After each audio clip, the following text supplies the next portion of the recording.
So what little I know about dogs is that if dogs are not trained well, they become very, very unhappy little animals. And it seems that human beings are very much the same. Consider the following. Imagine as a 2-year-old you come home and your father isn't there, your mother isn't there, you don't have your older sister or brother hanging out, and it's just you. If you're not 2, you're 5.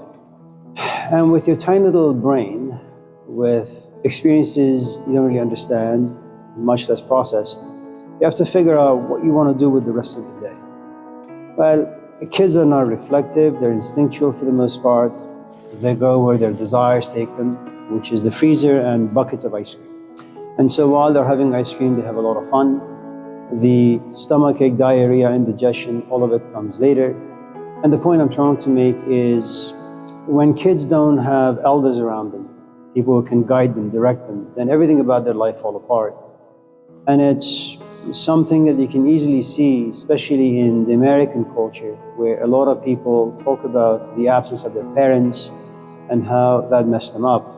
And parents really are good for one thing. I mean, they're good for many things, but hopefully you have a set of parents who have lived life a little, they have experienced a few things, they have processed those experiences, understood those experiences, and kind of, not only are they parents, but they're also friends. They're also teachers who can sit their kids down and say, listen, if you do A, B, C, D, these are the consequences. And you may not know what the consequences are or how they're going to feel once they're upon you, but I, as your parents, know exactly what's going to happen, so I'm going to forbid you from doing A, B, C, D. And it's going to be a commandment imposed upon the child by the parent. Now, the kid doesn't need to like them, but it's going to save and protect the kid from future devastation. If you look at God, whether it's true or not, whether something like that exists or not, what you have as a concept is this concept is filled with meaning. It's filled with layers that provide guidance. Should you have sex? Of course you should have sex, but get married first. And don't have sex for pleasure, because the moment you do, then you have the American style on your hand. Not only do you have disease, but you have broken hearts everywhere scattered. Then you have people attaching emotions to the wrong human activity. And those emotions are going to kind of just devastate your psyche. Should you lie? Well, it's not really a good idea to lie. And it's perhaps good to lie to the wrong people. It's always good to be honest with the right people. Should you be good to your parents? Yeah, I think it's a good thing to do. And then you have Deuteronomy, you have Leviticus, you have the Quran, you have the Dhammapada. They have all these sacred texts telling human beings what to do, what not to do. And in some ways, you could say that these sacred texts look at human beings as like dogs, that without guidance, without discipline, their lives are amount to nothing. So when you remove a parental figure from your life, the truth is you're on your own. You have to figure things out, and life is enormously complicated. You should never respect any teacher who is 30 or 40 or 50, who has had no life outside of academia, because they can't really relate the ideas to real everyday life. It's not possible. You need someone who has their hands dirty by life, in life, so they can kind of connect the ideas to just real stuff that everyday people go through. So, and it, like anything else in life, you know, you're born, you live your life, there are ups and downs in life, and then you get sick and then you die. And so before you talk about the death of God, you have to understand that there are certain events that take place for something that was alive, hovering over people's lives 24/7, to ultimately see its finality, which is death. God just didn't die yesterday. It took about 1,000 years it took a long time for human beings to create such a concept. And ultimately, all of us became monotheists, the belief in one single God that has power over everything. And then you have certain events happen in human existence where eventually God didn't really have very much importance anymore for us. And now with the absence of God, well, how do you define happiness? How do you define meaning? How do you define purpose?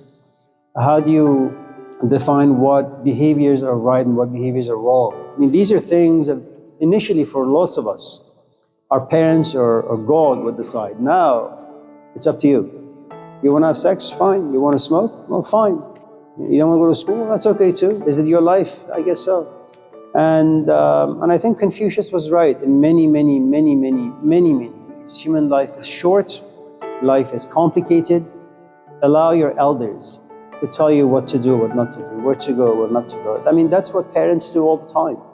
And ask any kid in a moment of honesty, you know, you don't have a father, you don't have a mother, what will happen to you? Why are you this way? And they'll tell you. Because ultimately you need to belong. You need to love someone. And in a culture such as this, you know, vicious and violent and superficial, you're going to end up like Pinocchio. You know, the most awful of human beings are going to be your friends, because people who are superficial will always give you desires and pursuits that are easy to achieve and obtain. And given that human beings are filled with lust and greed, and above all, they're very slothful, you're always going to gravitate towards things that are easy. Always. Discipline is always tough. And one of the nice things about the American culture is that when you get rid of parents, when you get rid of religion, when you get rid of concepts that demand heavy things from you, what you have is a group of people running around freely, doing whatever it is that they want. It's the easiest path to take in life. Easy in this way. So I am sitting in my office and I come to a concept, thinking versus reflection. I'm a little tired this morning, and all of a sudden I realized that I wrote something 20 years ago that had to do with reflection and thinking, the differences, the similarities. I said, well, what do I need to think about that right now? Let me just go back to my documents, my files, and see if I can find that particular book. And after like 20 minutes of researching, there it was. I didn't have to think. I just copied and pasted. It's very easy. Imagine that you turn on the TV and you see Beyonce driving a Mercedes-Benz, and her hair is flowing, and to her right is the ocean, to her left is the forest. There's no traffic. The road is beautiful. It's like one of those scenes you see in James Bond movies. And when the ad ends, she looks at you and says, "This is what happiness is." Oh, okay. And so you live in Oakland.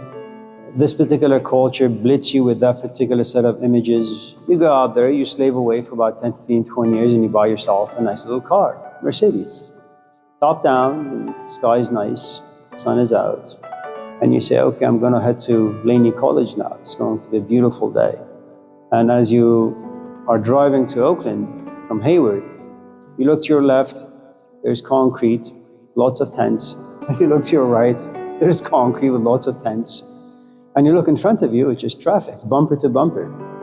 And then all of a sudden you realize your happiness has been replaced by frustration and disgust and how you were duped, and depending on how reflective you are. And so what they gave you is a concept of happiness that if you just kind of discipline yourself in some ways, you know, you can save some money, abstain from buying ridiculous and infantile things, you save your money, and then you buy a car. And that particular concept gets tested in life and you realize you failed. But it's something that Beyonce could sell it to you.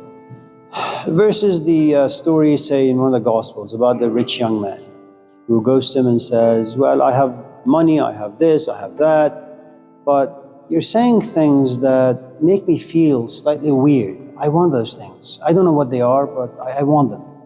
And he says, okay, well, sell everything you have and come follow me. And you realize the sort of happiness that this man, or someone like Gandhi or Malcolm, or anyone who has some substance to them, kind of tell them to you. You realize, well, the sort of discipline that you have to undergo, the sort of fasting, you know, things that you have to observe, are going to be horrendous. And you realize that what we call freedom, or move freely, it depends on who's really selling you what. What are you buying? If your parents have always told you, sit down, think, reflect, and write a good essay. If you're not happy, get rid of it and rewrite it. If that has been the way you've been conditioned, well, there is a good amount of shame and guilt about you whenever you plagiarize, whenever you submit work that's not yours. If on the other hand, unless of course your life is busy, you got 5 kids, you're sick, but you need to pass the class because you need to get to a program, and without this class that wouldn't be possible, I can understand all of that. But imagine that's not your case, that your life is relatively trouble-free, but because of your past, your parents tell you, yes, you are free to plagiarize, but this is the way you've been conditioned. So every time you go to AI or ChatGPT, it's like Jesus Christ coming and says, don't do that. And you don't need Jesus Christ for that. Your parents have done a great job in creating those things inside you. Versus another student who's never had a parental figure in his or her life. And so in this particular culture, where you can sell weed to get rich, where you can be a sex worker online to get rich, when you can do TikTok and all sorts of crazy things to get rich, there is really no discipline. Any nonsense will make you money. And so you come to this class and you have to do an essay. Well, you haven't really been trained or conditioned to think, to reflect, to take yourself seriously. You've never had parents, you live in a culture that says whatever. You do whatever, you can make some money.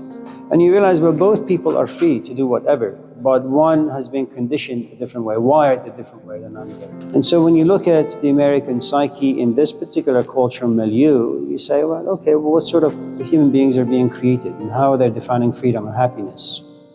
You know, you and I have some age on us. You know, your definition of fun when you were 5, then 10, then 15, then 20, then 30, then 40, then 50, then 60, then 70. Much, much different. They transition and they go upwards.